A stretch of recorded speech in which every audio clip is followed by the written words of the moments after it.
Hello friends, welcome to Gargi classes. आज date है 22 फरवरी 2021 और इंडियन एक्सप्रेस की इंपॉर्टेंट न्यूज़ देख लेते हैं जो अभी हम इस वीडियो में डिस्कस करने वाले हैं। फर्स्ट न्यूज़ है, government set to modify webinar checks as scientists object.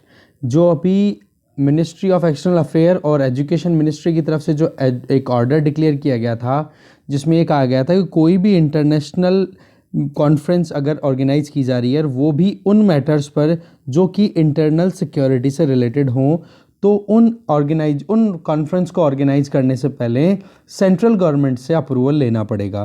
तो ये जैसे ही सर्कुलर और इशू हुआ, तो उसके बाद में इंडियन एकेडमी ऑफ साइंस के जो प्रेसिडेंट हैं, उन्होंने और उनके साथ में बहुत सारे साइंटिस्ट ने एक साथ ऑब्जेक्शन रजिस्टर कराया। बोला इस तरीके से तो आप साइंस की जो एक डेवलपमेंट है इंडिया में, उसको आप रोक रहे हो। टू कंस्टेंटिंग बोल के उसको बोला कि गवर्नमेंट को अपनी तरफ से लेटर लिखा कि आप ये ऑर्डर्स को या तो डाइल्यूट करो या फिर इनको विड्रॉ करो। तो इसी चीज़ को ध्यान में रखते हुए गवर्नमेंट ऑफ इंडिया जो है वो अब इन वेबिनार चेक्स को कहीं ना कहीं मॉडिफाई करने के लिए रेडी है। इसके अलावा और कुछ है नहीं, तो हम ज़्यादा डिस्कस कुछ नहीं करेंगे इस आर्टिकल से।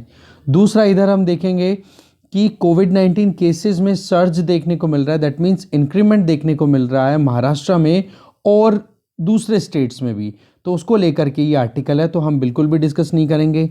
इसके अलावा इसी आर्टिकल में सब आर्टिकल आया है, वो ये कि अगला जो राउंड होगा कोविड-19 वैक्सीनेशन का, उसमें 60 या उससे ज़्यादा की उम्र के जो लोग होंगे उनको वैक्सीनेशन प्रोवाइड किया जाएगा। तो ये भी इतना कुछ काम का आर्टिकल है नहीं, ये भी काम का आर्टिकल नहीं है। और पुदुचेरी में अभी आपको लेटेस्ट पता होगा ही कि जो फ्लोर टेस्ट होना था, जैसे कि कल मंडे को, आज जैसे फाइनलाइज होना था, आज ही मंडे था सॉरी, तो उसमें जो फाइनलाइज होना था वो ये था कि फ्लोर टेस्ट में कांग्रेस की सरकार वहाँ बचती है कि गिरती है। तो फाइनली कांग्रेस की सरकार वहाँ गिर चुकी है, तो काम का आर्टिकल नहीं है, बिल्कुल डिस्कस नहीं करेंगे।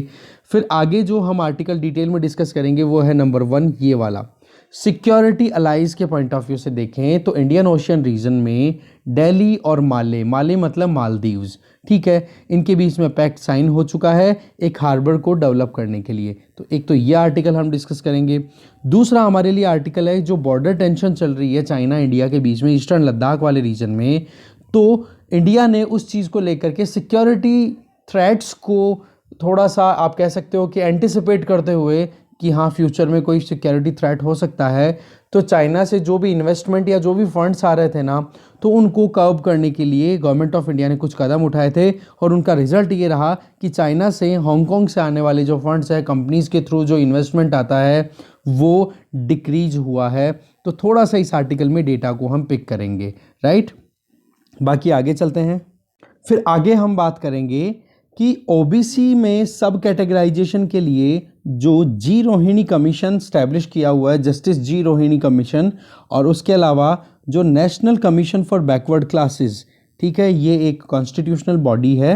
इसके बारे में आपके लिए थोड़ी सी टास्क है कि आप इसके बारे में एम लक्ष्मीकांत में, अगर लेटेस्ट वर्जन है तो उसमें देख लें, अगर ओल्ड वर्जन आपके पास में है तो national commission for backward classes के बारे में आपको थोड़ा सर्च करना है कि कौन सा कॉन्स्टिट्यूशनल अमेंडमेंट एक्ट था, कब ये स्टैब्लिश हुआ था और कौन सा आर्टिकल के अंडर में स्टैब्लिश किया गया है और क्या प्रोविजंस हैं। तो ये आप ज़रूर देख लेना। बाकी अभी जो ओबीसीज़ का सब कैटेगराइजेशन की रिजर्वेशन में जो फ़ायदा मिलता है ओबीसीज़ को, उसमें जो लोग फ़ायदा उठा चुके हैं या बहुत ज़्यादा फ़ायदा उठा रहे हैं उनका अलग से एक लिस्ट बने, और जो लोग बिल्कुल फ़ायदा ना उठा पा रहे हैं या फिर थोड़ा बहुत फ़ायदा उठा पाए हैं उनकी अलग से लिस्ट बने। तो यहाँ पर टोटल 4 कैटेगरीज़ के रिकमेंडेशन पे बात हो रही है।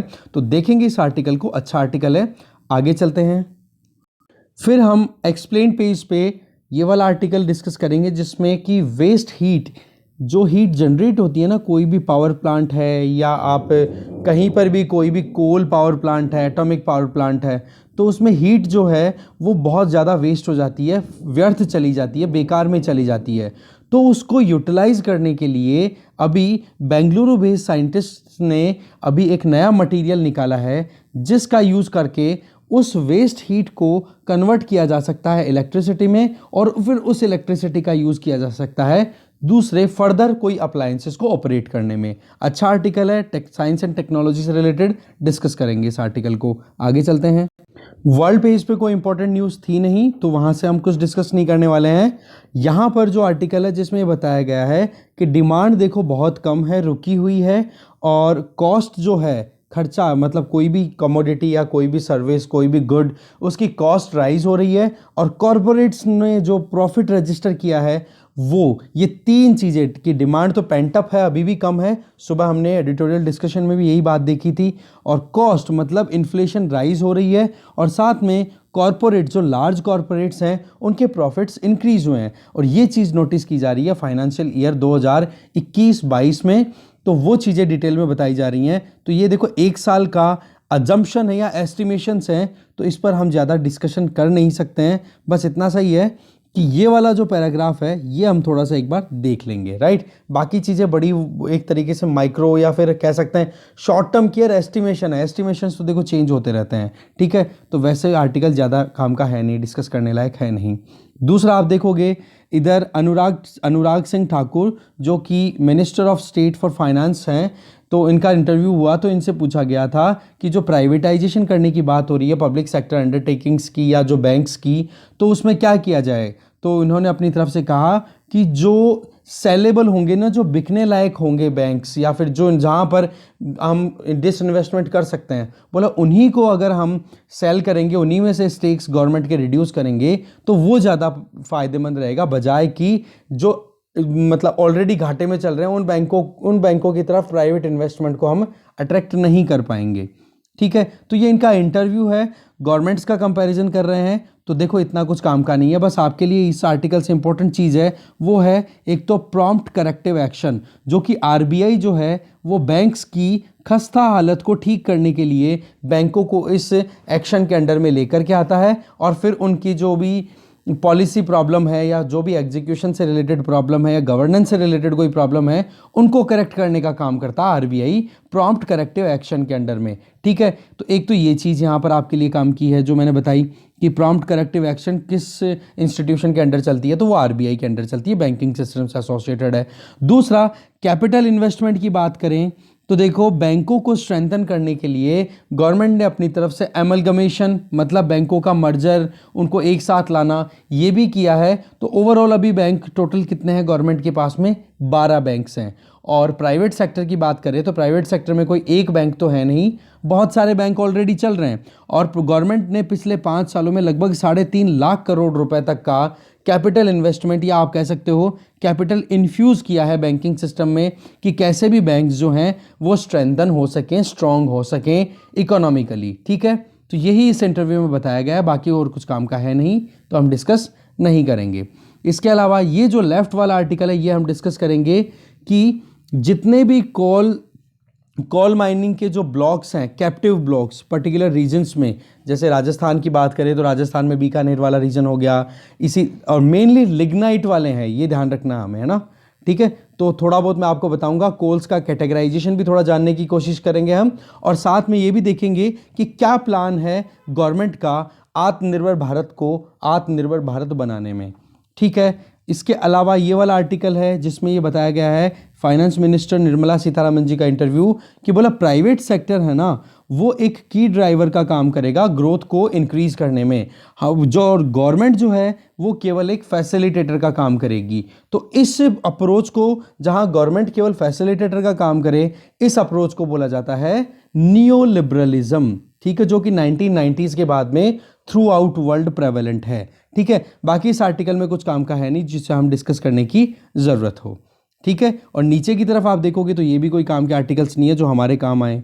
तो ओवरऑल बात अगर करें तो हमारे लिए इंपॉर्टेंट आर्टिकल है ये वाला, जो एक यहाँ से हम डिस्कस करेंगे डिटेल में, और ऊपर वाले आर्टिकल का ये एक पैराग्राफ जिसके बारे में और देख लेंगे, ठीक है। अब डिटेल में देखते हैं आर्टिकल्स को। फर्स्ट आर्टिकल है that is security allies Delhi Male impact for harbour.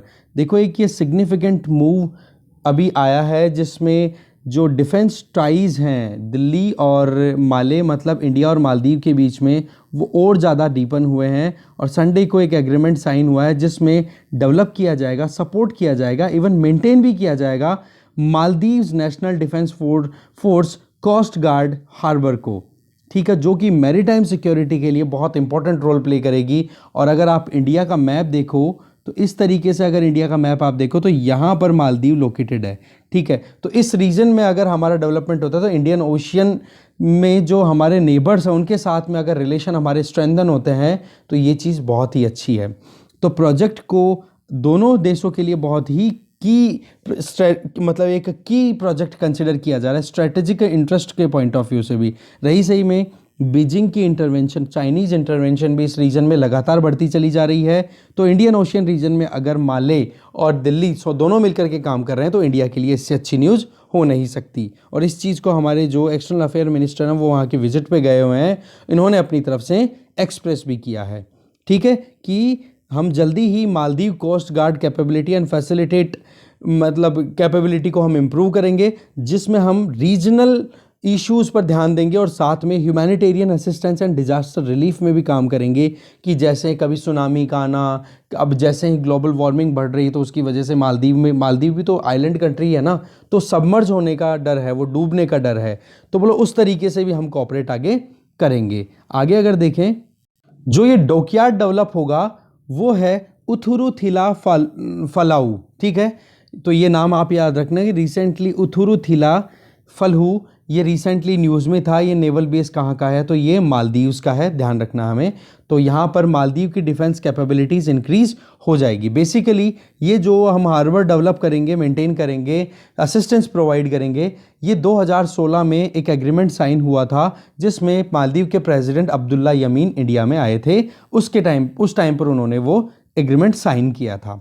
तो हार्बर जो है वो कहीं ना कहीं एक कम्युनिकेशन रिसोर्सेज का काम भी करेगा, क्योंकि वही चीज़ें देखो कि अगर इंडियन ओशन वाले रीजन में मालदीव जैसे कंट्री में अगर हमारी इन्वेस्टमेंट रहती है, हमारे वहाँ पर डिप्लॉयमेंट रहता है हमारे पर्सनल्स का, तो उससे क्या होगा कि अगर चाइनीज़ वेसल्स वहाँ से गुजर रहे हैं या चाइना अपनी कोई एक्टिविटीज़ वहाँ पे कर रहा है उस तरीके से भी। और इंडिया देखो हमेशा से ही इंडियन ओशियन में हमेशा से एक की प्लेयर का रोल प्ले करता रहा है, तो वो चीज़ भी हमारी कंटिन्यू बनती चली जाएगी, ठीक है। ये Maldives coast guard harbour and dockyard at Sifavaru, ठीक है, ये इसका एक इंपॉर्टेंट माइलस्टोन है। ये अलग अलग नाम है इनके, तो आप ध्यान रख लेना।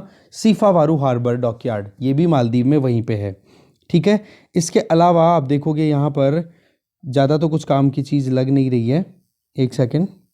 साथ में मैरीटाइम सर्विलांस का काम भी प्रॉपर किया जा सकता है कि वहाँ पर जो भी एक्टिविटीज़ हो रही है उन पे नज़रें गड़ा के रखी जा सकती हैं, ठीक है। डॉक वेसल्स के लिए रिपेयर का भी अरेंजमेंट वहाँ पर होगा, और बहुत सारी डिस्ट्रेस जो एसेट्स हैं या प्रोजेक्ट्स हैं उनको भी एक बूस्ट मिलेगा इस पूरे प्रोजेक्ट के बेसिस पे, ठीक है। और एक रोड कंस्ट्रक्शन प्रोजेक्ट की बात भी हो रही है अद्दू में। अद्दू भी कहाँ पर है, वो भी वहीं पर है। अद्दू जो है वो मालदीव में माले के बाद में दूसरा लार्जेस्ट अर्बनाइज्ड एरिया है, ठीक है, अद्दू, ये ध्यान रखना हमें, ठीक है। चलते हैं आगे नेक्स्ट आर्टिकल पे।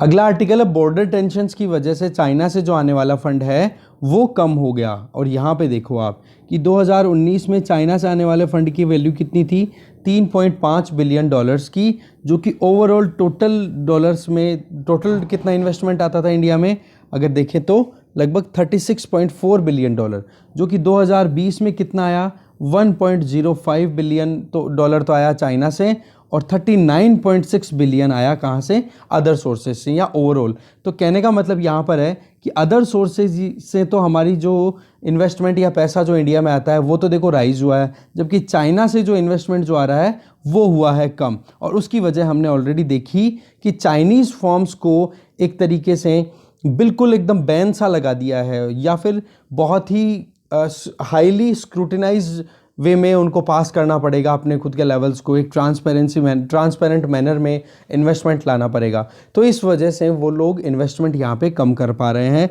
और इसका रिजल्ट भी हमें देखने को मिल रहा है इस डेटा से, ठीक है। तो ज़्यादा कुछ काम का था नहीं, बाकी हमें पता है ही कि 10th राउंड ऑफ टॉक अभी चल रही है मिलिट्री लेवल पे, कि जो बचे हुए, अभी देखो पेंगोंग शो वाले रीजन में तो डिसएंगेजमेंट हो गया, बाकी जो बचे हुए गोगरा घाटी हो गई या फिर हॉट स्प्रिंग वाला रीजन हो गया, उधर वाले रीजन में अभी भी कहीं ना कहीं मिलिट्री आमने सामने है। तो उस रीजन के डिसएंगेजमेंट को लेकर के भी बातचीत अभी अंडर प्रोसेस है। ओके, आगे चलते हैं। नेक्स्ट आर्टिकल है इन फेवर ऑफ 4 सब categories of OBC. NCBC chairman ने कहा कि ओबीसीज में सब कैटेगराइजेशन, क्योंकि कुछ कैटेगरीज ही ऐसी हैं जिनको बहुत फ़ायदा मिला है ओबीसी के 27% रिजर्वेशन का।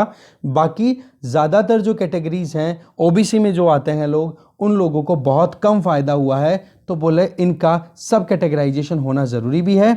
और यही बात national commission for backward classes ने भी फेवर की है। तो दूसरी तरफ जो जस्टिस जी रोहिणी कमीशन, जिनको ये टास्क दी है कि ओबीसी का जो सब कैटेगराइजेशन है वो करना चाहिए नहीं करना चाहिए, क्या प्लान होना चाहिए, उन्होंने भी ये कहा कि बोले 4 कैटेगरीज में डिवाइड करना ज़रूरी है। तो वो 4 कैटेगरीज कौन सी हैं?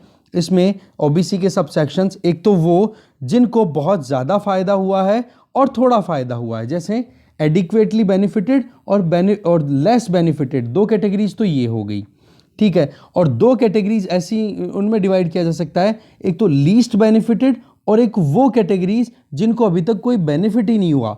ऐसे करके बहुत ज़्यादा, हाईएस्ट, फिर उसमें आप देखोगे मॉडरेट, फिर उसमें आप देखोगे लीस्ट और फिर बाद में नो बेनिफिट। ऐसे करके 4 कैटेगरीज में डिवाइड करने की बात की जा रही है ओबीसी को। और सेंट्रल गवर्नमेंट ने भी अपनी तरफ से इस चीज़ की तरफ सपोर्ट प्रोवाइड किया है, क्योंकि ये जो कमीशन है ना, जस्टिस जी रोहिणी कमीशन, ये स्टैब्लिश तो देखो अक्टूबर 2017 को कर दिया था, बट इस कमीशन को एक्सटेंशन बहुत बार मिल गया है। तो गवर्नमेंट भी ग्राउंड लेवल पे, या कह सकते हैं कॉन्क्रीट सक्सेस चाह रही है। बिहार में आप देखोगे ऑलरेडी एक मॉडल चल रहा है जिसमें ओबीसी की एक कैटेगरी ना होकर के 2 कैटेगरीज चल रही हैं, जिसमें एक कैटेगरी जो है, और सेंट्रल गवर्नमेंट क्या है, एक कैटेगरी के बेसिस पे चलती है। तो 2 कैटेगरीज में आप देखोगे बिहार में, एक तो ओबीसी चलती है और एक ईबीसी, इकोनॉमिकली बैकवर्ड क्लास, और एक ओबीसी, अदर बैकवर्ड क्लासेस, ठीक है। तो उसी को ध्यान में रखते हुए जो नीतीश कुमार गवर्नमेंट है, उसी प्लान को ध्यान में रखते हुए सेंट्रल गवर्नमेंट भी कहीं ना कहीं, जैसे ही जी रोहिणी कमीशन का रिकमेंडेशन आ जाता है तो पार्लियामेंट से भी अप्रूवल लेना होगा। और पार्लियामेंट अगर पारित कर देती है उस रिपोर्ट के बेसिस पे, जो भी एक्ट लाया जाएगा, जो भी बिल लाया जाएगा, उसके बेसिस में फिर बाद में ये फाइनलाइज कर दिया जाएगा, ठीक है ना। तो ओबीसीज को देखो कि कौन सी ओबीसीज को किस सेंट्रल लिस्ट में कहाँ पर ऐड करना है, किसको एक्सक्लूड करना है, सब कैटेगराइजेशन, वो सारा process justice G Rohini commission के रिकमेंडेशन के बेसिस पे होगा। बेसिकली पॉइंट क्या है सब कैटेगराइजेशन के पीछे, एससी एसटीज के साथ में भी देखने की ज़रूरत पड़ रही है, क्योंकि एक तो क्या है कि जो ओबीसी रिजर्वेशन 27% मिला हुआ है, उस रिजर्वेशन का फ़ायदा बहुत ही कम कम्युनिटीज़ को मिला है। अगर ओवरऑल देखें इंडिया में तो 2600 से ज़्यादा कम्युनिटीज़ हैं जो कि ओबीसी के लिए डिज़र्व करती है रिजर्वेशन लेने के लिए, ठीक है। बट उनमें से बहुत कम कम्युनिटीज़ हैं। इससे रिलेटेड हमने एक बार एक्सप्लेन पेज भी डिस्कस किया था, जिसमें हमें पता पड़ा था कि मतलब 10% कम्युनिटीज़ इतनी है कि जिन्होंने बहुत ज़्यादा फ़ायदा उठाया है, और बची हुई 90% ने कुछ भी फ़ायदा उठाया भी है तो बहुत कम। तो वो जो रेशियो आ रहा था ना, वो जो गैप आ रहा था, उस चीज़ को कहीं ना कहीं करेक्ट करने की ज़रूरत है। अब देखने वाली बात यह है कि कब ये कमीशन की रिपोर्ट आती है फाइनल, और कब इसके बारे में फाइनल डिस्कशन और डिबेट होकर के और पार्लियामेंट से पारित हो जाता है वो बिल। आगे चलते हैं। नेक्स्ट आर्टिकल है एक्सप्लेन पेज से कि वेस्ट हीट को हम कैसे यूज़ कर सकते हैं अच्छे तरीके से। एक नया मटेरियल रिसर्च में अभी निकला है। ये एक देखो मेजर ब्रेक थ्रू है, बहुत ही बड़ी सफलता है कि बेंगलुरु बेस्ड साइंटिस्ट ने, जो कि वहाँ पर जवाहरलाल नेहरू इंस्टीट्यूट में अपनी तरफ से, Jawaharlal Nehru centre for advance scientific research में काम कर रहे थे, और उन्होंने एक मटेरियल ईजाद कर लिया जो कि वेस्ट हीट को एक तरीके से टैप करेगा। इसमें बताया जा रहा है कि डोमेस्टिकली इंडस्ट्रियल अप्लायंसेस की बात करो, या फिर पावर प्रोडक्शन में कोल बर्निंग की बात करो, एटॉमिक एनर्जी में एटॉमिक रिएक्शन की वजह से जो एनर्जी जनरेट होती है उसकी बात करो, तो उसमें केवल 15 to 20%, मतलब 30% के लगभग ही टोटल एनर्जी का हिस्सा जो है वो काम में आता है। बाकी 70% जो फ्यूल है ना, ये वो तो फालतू में ही, मतलब उसकी एनर्जी तो केवल हीट के तौर पे ही वेस्ट हो जाती है। तो उस एनर्जी को हार्नेस करना, उस एनर्जी को टैप करना, जिससे कि उस थर्मल एनर्जी को इलेक्ट्रिसिटी में कन्वर्ट करके और फिर दूसरे अप्लायंसेस चलाना। जैसे लैपटॉप आप यूज़ करते हो, उससे हीट निकलती है, उस हीट से हम अगर इलेक्ट्रिसिटी प्रोड्यूस करके एक मोबाइल फ़ोन को चार्ज कर ले, तो इससे बढ़िया क्या काम होगा। वही चीज़ आप अप्लाई करो इंडस्ट्रियल स्केल पे, जहाँ पर न्यूक्लियर रिएक्टर है या कोई भी थर्मल पावर प्रोजेक्ट है जहाँ पर कोल बर्न किया जाता है। तो वहाँ पर जब जितना फ्यूल बर्न हो रहा है उसका केवल 30% ही यूटिलाइज हो रहा है इलेक्ट्रिसिटी प्रोडक्शन में, 70% तो वेस्टेज जा रहा है। तो इस 70% को अगर हम हार्नेस कर लें तो कितनी ज़्यादा सक्सेस हो जाएगी। तो इसके लिए जो मटेरियल ईजाद हुआ है ना, उस मटेरियल का नाम है सिल्वर एंटीमनी टेल्यूराइड। ये देखना आप, सिल्वर एंटीमनी टेल्यूराइड, ठीक है। इसका केमिकल आप वो देख सकते हो, इसकी जो एक्सप्रेशन है, सिंबल्स हैं AgSbTe2, ठीक है, सिल्वर एंटीमनी टेल्यूराइड। तो इसमें बेसिकली काम क्या होगा, जो मैंने आपको बताया अभी, कि थर्मल एनर्जी, हीट को हमें हार्नेस करना है और कन्वर्ट करना है वेस्ट हीट को इलेक्ट्रिसिटी में। देखो ऐसी बात तो है नहीं कि इसके पहले कोई आइडिया ही नहीं था, ये पहली बार ही आइडिया निकल के आया है जी, नहीं। वेस्ट हीट को टैप करना और उसको इलेक्ट्रिसिटी में कंज्यूम करना, ये देखो बहुत ही इनएफिशिएंट एक तरीका है, क्योंकि इसमें जो यहाँ मान लो कि 70% एनर्जी जो थी वो वेस्ट जा रही थी, ठीक है। उस 70% एनर्जी को यूज़ करोगे आप तो उसका केवल 15 to 20% एनर्जी ही आप हार्नेस कर पाओगे, रिमेनिंग एनर्जी है वो फिर भी वेस्ट जाएगी। तो यहाँ पर एक फिजिकल फिनोमेना आता है, जब आप थर्मल एनर्जी मतलब हीट को इलेक्ट्रिसिटी में कन्वर्ट करते हो तो उसको बोला जाता है थर्मो इलेक्ट्रिक इफेक्ट, ठीक है। थर्मो इलेक्ट्रिक इफेक्ट, टेम्परेचर को इलेक्ट्रिसिटी में कन्वर्ट करते हो। और ये जो साइंटिफिक मेथड है थर्मो इलेक्ट्रिक इफेक्ट वाला, ये 200 साल से भी ज़्यादा पुराना है, ऐसी बात नहीं है, नया है। बट प्रॉब्लम क्या थी कि ऐसे मटेरियल को तैयार करना कि जो कि इलेक्ट्रिसिटी को तो एफिशिएंटली कन्वर्ट कर दे, मतलब हीट को तो इलेक्ट्रिसिटी में एफिशिएंटली कन्वर्ट कर दे, बट उस हीट के वजह से खुद गर्म ना हो। कहने का मतलब यहाँ पर दो टर्म मैं यूज़ करूँगा जो यहाँ पर आर्टिकल में भी यूज़ हो रही हैं, एक तो इलेक्ट्रिसिटी कंडक्टिविटी और एक हीट कंडक्टिविटी। मतलब इलेक्ट्रिसिटी का ट्रांसमिशन तो हो स्मूथ, जबकि हीट का ट्रांसमिशन हो बहुत कम।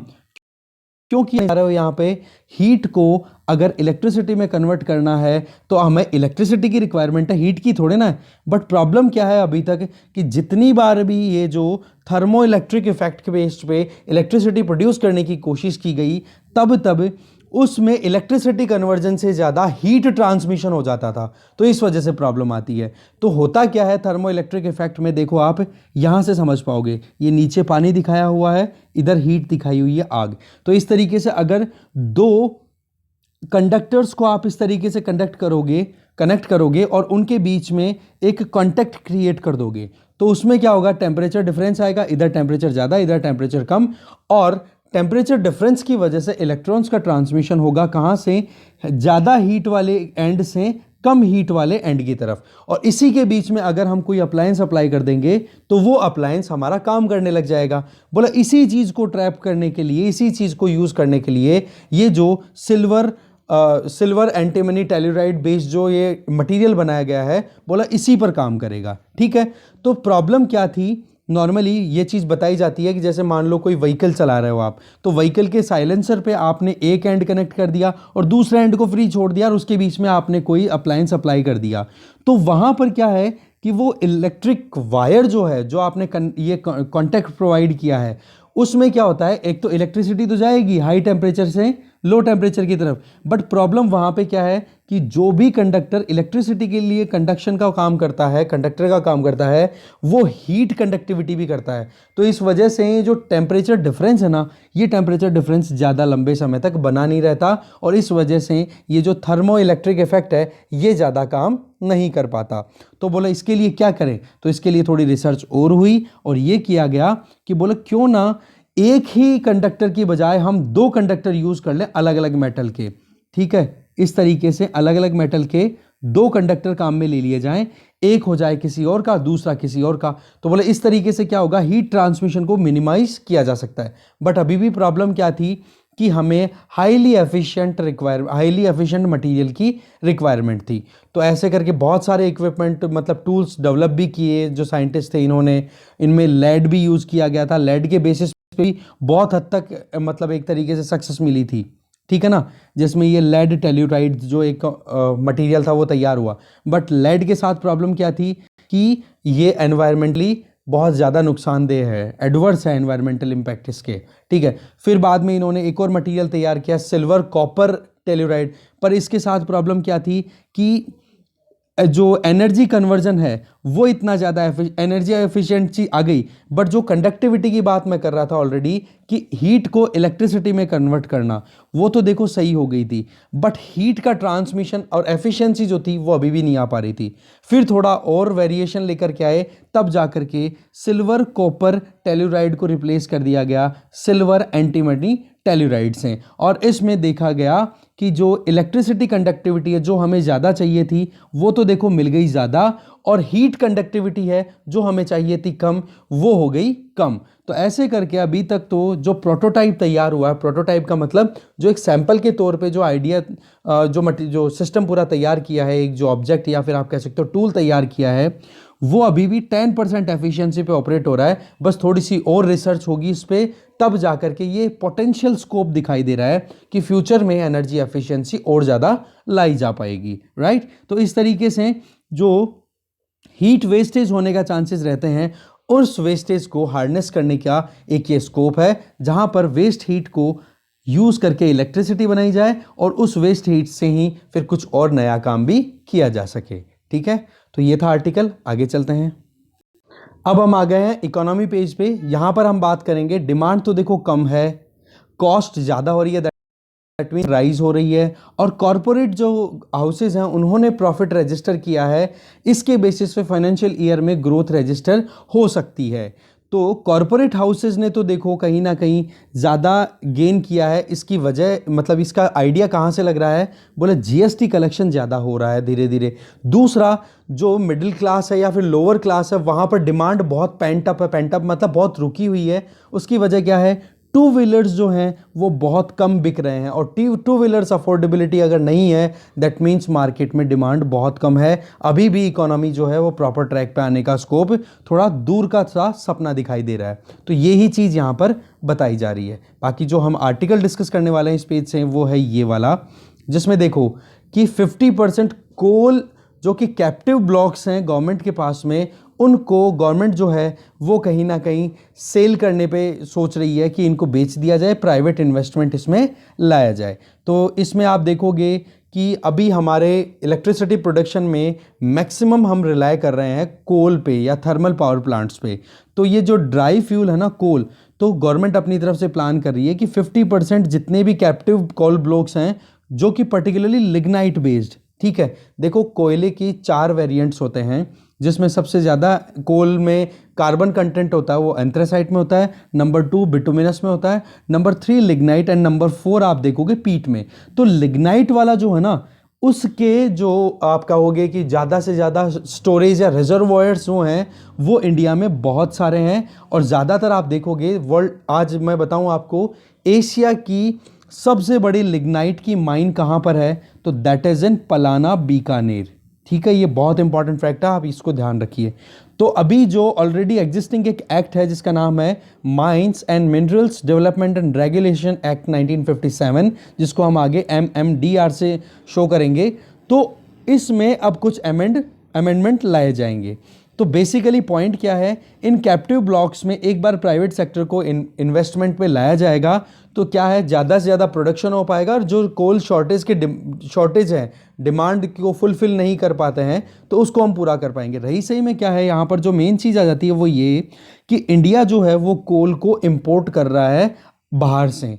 और अगर हम देखें फाइनेंशियल ईयर 16 में कोल इम्पोर्ट हमारा कितना रहा था, 203.95 मिलियन टन्स, जो कि बढ़कर के 2019-20 में कितना हो गया, 248.54 मिलियन टन, जो कि लगभग 1.58 लाख करोड़ की कॉस्ट पे आया था। तो इस तरीके से फॉरेन एक्सचेंज भी हमारा खाली होता है।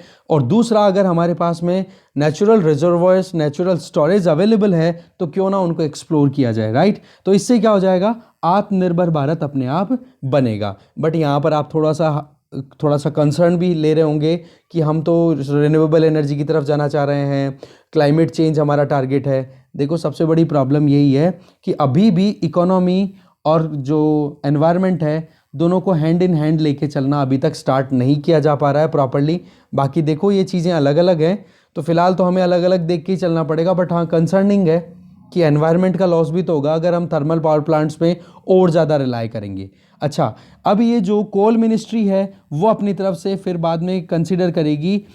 अभी फिलहाल तो एक तरीके से कमेंट्स मांगे गए हैं स्टेट गवर्नमेंट्स के पास में, जैसे मैंने राजस्थान के एग्जांपल दिया, लिग्नाइट के बहुत सारे यहाँ पर रिजर्वोयर, तो राजस्थान गवर्नमेंट का क्या प्लान है, क्या मूड है, वो अपना कमेंट देंगे। फिर उसके बाद में इस एक्ट में जब भी अमेंडमेंट लाया जाएगा MMDR एक्ट में, तो उसके पहले जो मिनिस्ट्री ऑफ माइंस है उनके साथ में भी कंसल्टेशन किया जाएगा। फिर उसके बाद में फाइनली जो एक्ट है उसका अमेंडमेंट को इंट्रोड्यूस किया जाएगा पार्लियामेंट में, और उस जैसे ही एक्ट पार्लियामेंट में पारित हो जाएगा तो ये चीज़ें फिर प्रॉपर्ली इम्प्लीमेंट होने लग जाएगी।